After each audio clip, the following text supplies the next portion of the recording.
አሁን ወጣቱ ቤተክርስቲያን የመምጣት ችግር የለበትም፣ የመጸለይ ችግር የለበትም፣ በጽዋ ማህበራት የመሰብሰብ ችግር የለበትም፣ ብር የመስጠትም ችግር የለበትም፣ የማስተባበር ችግር የለበትም፣ በዓል የማክበር ችግር የለበትም፣ ታቦታትን በምንጣፍ አንጥፎ የማስኬድ ችግር የለበትም፣ እልል የማለት ችግር የለበትም፣ ሰንደቅ ዓላማ ሰቅሎ መንገዶችን የክርስቲያን ሀገር ማስመሰል ችግር የለበትም። ግን ኃጢአቱን መልቀቅ ግን አይፈልግም።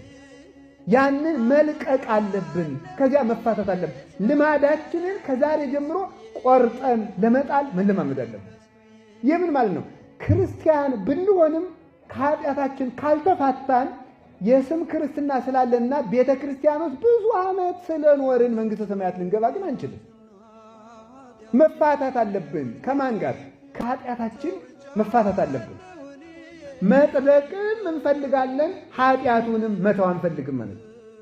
አሁን የዛሬው ወጣት ጠባዩ እንደዚህ ያለው በአብዛኛው ከኦርቶዶክስ ውጭ ያሉት አዳራሾች ይሄን የሚያለማምዱ ኃጢአትህን እንዳያስክ እግዚአብሔር ያጸድቃል። በፍጹም ውሸት። ኃጢአትህን እንዳያስክ ለኃጢአትህ ጠበቃው እግዚአብሔር ነው፣ ተጠያቂው እግዚአብሔር ነው። ውሸት። ኃጢአትን ይዞ ሲኦል መውረድ አንድ ምርጫ ነው። ተናዞ ገነት መግባት አንድ ምርጫ ነው። ኃጢአቴን እንዳያስኩ እግዚአብሔር በቸርነቱ ሸፍኖልኝ መንግሥተ ሰማያት እገባለሁ። የለም፣ እንደዚህ ያለ ነገር የለም። ለይታችሁ ውጡ ነው የሚለው በእውነቱ ማለት ነው። ሰውነታችሁ የክርስቶስ አካል እንደሆነ አታውቁምን?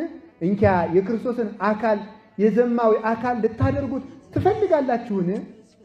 እነሆ እናንተ የእግዚአብሔር ቤተ መቅደስ ናችሁ። ይታምሩሉ ከማንተቡ ታቦቱ ለመንፈስ ቅዱስ። እንግዲህ የእግዚአብሔር መቅደስ እናንተ ከሆናችሁ የእግዚአብሔር መቅደስ የጣዖት ቤት ልታደርጉት ትወዳላችሁን? ማንም እንግዲህ የእግዚአብሔርን ቤተ መቅደስ ቢያፈርስ እግዚአብሔር ደግሞ እሱን ያፈርሰዋል። ሰውነትህ የእግዚአብሔር መቅደስ ነው።